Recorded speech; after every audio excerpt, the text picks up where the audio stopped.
My sister, whom I've often thought of as the golden child of our family, has recently started demanding that I give her my wedding venue for her upcoming wedding.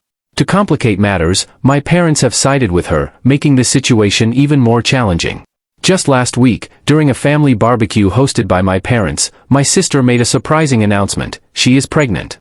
The news was met with joy from everyone, creating a celebratory atmosphere. In the midst of this gathering, my sister publicly asked me if I would let her use my wedding venue for her own wedding. She claimed that she thought the venue was beautiful and that she couldn't plan her own wedding at this moment. This venue is the one that my fiancé and I have been eagerly preparing to use for our wedding in just a few months. We have been waiting for this venue to become available for 3 long years, and it represents a dream come true for us. When my sister made her request, I felt an immediate wave of pressure. Everyone present, including our family members, seemed to expect me to agree to her request without question. However, despite their expectations, I firmly told her that as much as I love her, I couldn't allow her to take my venue. Her reaction was explosive. She started crying and stormed off, leaving the barbecue in a dramatic fashion. After she left, my grandmother approached me, accusing me of being selfish. She argued that my sister needed the venue more than I did. I tried to explain my side, but my mother quickly interjected, criticizing me for not being more accommodating. "You waited 3 years, would it have killed you to wait a few more months?" she asked. "When has your sister ever asked you for anything?" The implication was clear: I should be the one making sacrifices for the sake of family.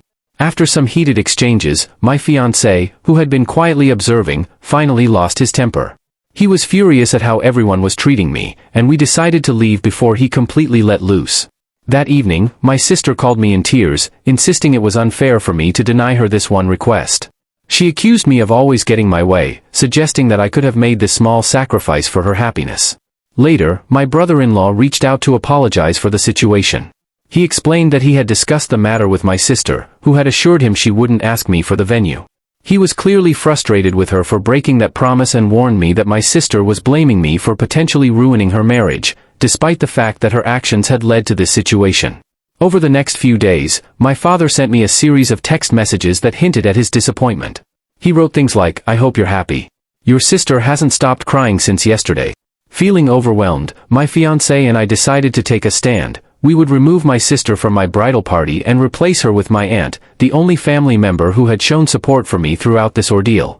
We also began contemplating whether we would even extend invitations to my family for the wedding. To add to the chaos, my mother took it upon herself to contact my fiancé's parents. She suggested that my sister should be the one to have the venue because she was pregnant. My future father-in-law was outraged. He firmly told my mother off for her ridiculous expectations, stating that if they continued to play favorites, they would risk losing me altogether. Now, my mother was crying and calling my father-in-law a butt-face for standing up for us. It was all becoming so absurd that it felt like something straight out of a bad soap opera. Meanwhile, my in-laws were on their way to visit us, bringing dinner and wine. They reassured me that they would always support me, no matter how the situation unfolded. In an effort to draw boundaries, I decided to respond to my sister's relentless texts berating me for being unfair. She claimed I was selfish for not supporting her as family. I replied with a straightforward message: "I'm sorry you see it that way, but I'm tired of being at your beck and call my whole life. I have been your servant and your doormat for too long. Do you remember how you ruined my graduation by insisting on stealing the spotlight? You wore the most expensive dress our parents could buy, threw yourself a cake, and demanded to be in every picture I took. I'm done enabling you. If you want to rush into a wedding before your baby is born, then find another venue. I've invested too much time and energy into planning my wedding to simply hand it over to you. If this ruins our relationship, so be it. I'll sleep well knowing I didn't cause this rift." Her response was a curt "Wow, you must really love me," before she blocked me on social media. The next morning, she unblocked me to send a message from the wedding planner, stating that she had spoken with my mother and would be moving forward with rebooking the venue. However, this would come with additional costs for changing the names on the contract.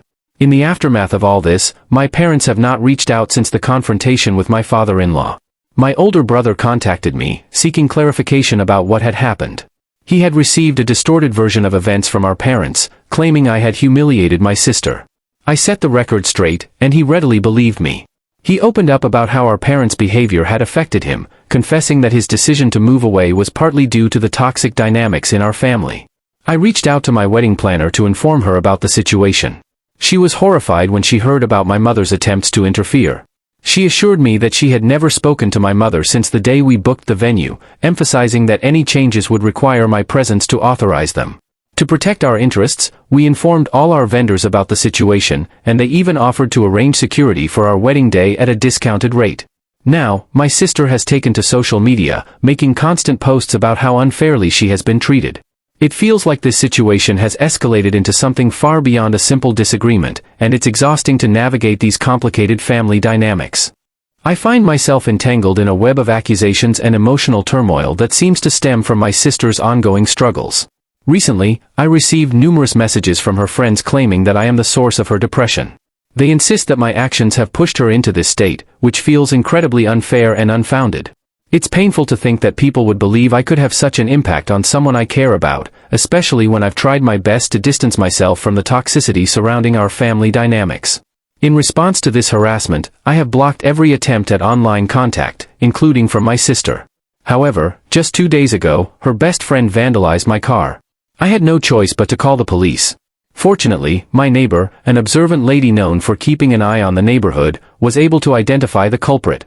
Despite her grumpy demeanor, she's actually quite lovely once you get to know her.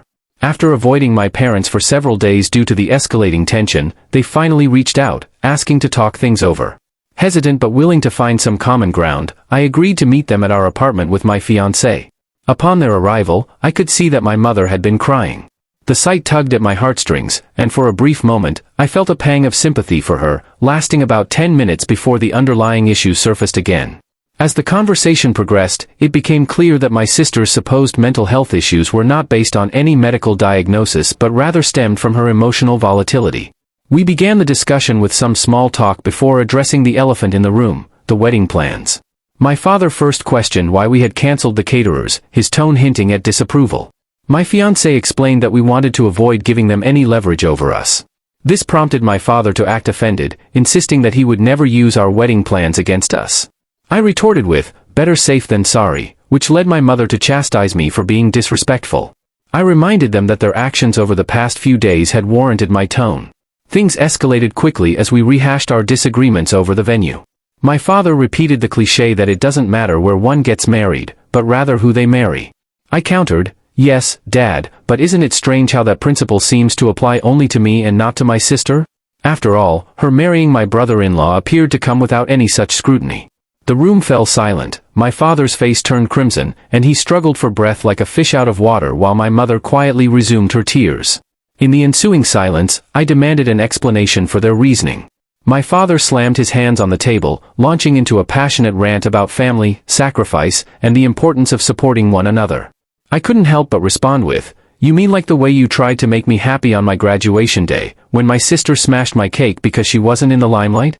The conversation devolved further as my mother, through her sobs, asked, "Why do you hate us so much?" I looked her in the eye and said, "I could ask you the same thing." It was evident to me that my parents were aware of their shortcomings, yet they were not ready to confront the truth. My mother attempted to guilt-trip me, claiming my sister was miserable and hadn't left the house in days due to judgment from others. My father chimed in, suggesting that my sister simply needed more time and attention because she was the youngest, essentially excusing her behavior. This blatant favoritism stung deeply, and I felt a swell of hurt and disillusionment. I had to confront them about their favoritism, so I laid bare my feelings. I had written down a detailed list of instances where they prioritized my sister over me, and it was long. Some entries even included specific dates and events. When I finished, my parents were visibly horrified, their faces red and eyes near tears. They wanted to argue again, but I cut them off, stating that this conversation was going nowhere. I demanded they either arrange family counseling and sincerely apologize or they wouldn't be invited to my wedding. They left without another word and have not contacted me since. In the days following our confrontation, my parents continued to cling to their narrative. I was the villain, responsible for my sister's depression and failing relationships. This situation escalated to the point where I had to block their numbers and change mine, as they were relentlessly reaching out from other relatives' phones. It was disheartening, especially during a time that should have been joyous. I faced harassment from my sister and her friends on social media platforms like Facebook and Instagram. The mental toll was significant, and I eventually decided to delete my accounts to protect my mental health. Despite this turmoil, my fiancé, his family, and my brother provided me with unwavering support, helping me navigate this challenging time. I ended up cutting ties with every family member who had criticized my decision to take control of my wedding plans. A few days before the wedding, my grandmother visited, pleading to be part of the event. After a heartfelt conversation, she apologized for her past behavior, even if she still struggled to understand my reasons for changing the wedding plans. She expressed a desire to be supportive rather than a source of pressure, and we hugged, though our relationship still has a long way to go. The bachelor party was a highlight amidst the chaos. We spent hours cooking and celebrating, and my fiancé crafted a stunning 3-layer cake. The wedding day itself started wonderfully, filled with relaxation and excitement. However, the moment we prepared to leave for the ceremony, things took a turn. While we were at the venue, capturing pre-wedding photos, I noticed my sister's car approaching. One of my friends sprinted to alert the security staff we had hired. I wanted to avoid another explosive confrontation at my wedding. My sister, visibly upset and angry, began screaming obscenities as soon as she saw me, hurling accusations that I was the reason her fiancé had left her. At that moment, I couldn't help but feel a twinge of pity for her. In a fit of rage, my sister bent down, scooping up mud from the ground, preparing to throw it at me while I was in my wedding dress. Thankfully, my maid of honor dashed forward and pushed her, causing her to fall into a flower bed. The security officer arrived just in time to escort her away. This incident prompted me to consider filing a restraining order against her, as I simply wanted her to stay away from me for the remainder of the day. The rest of the wedding day was a dream. I married my best friend and soulmate, with my brother walking me down the aisle. Our vows were emotional, and the celebration that followed was filled with laughter and joy. My husband even choreographed a dance to a Taylor Swift song with his groomsmen, and the speeches had everyone in stitches. When we returned from our honeymoon, I felt the urge to start fresh in a new city. I didn't want to sever ties with my friends, but I craved a clean break from the drama that had consumed my life. I landed a job at a university in a larger city, and we are in the midst of relocating. Perhaps the biggest news of all is that I'm pregnant, a classic honeymoon baby. I've heard through the grapevine that my family is still spreading lies about me being the cause of my sister's breakup. My sister has moved back in with my parents and refuses to seek employment. My grandmother told me that my parents looked exhausted the last time she saw them, likely due to my sister's behavior. While it hurts to have lost family connections, I find solace in knowing that cutting out toxic influences is the healthiest choice for my well-being. Life is better when surrounded by positivity and support, and I am truly happy right now. Please subscribe to my channel and press the bell icon to stay updated.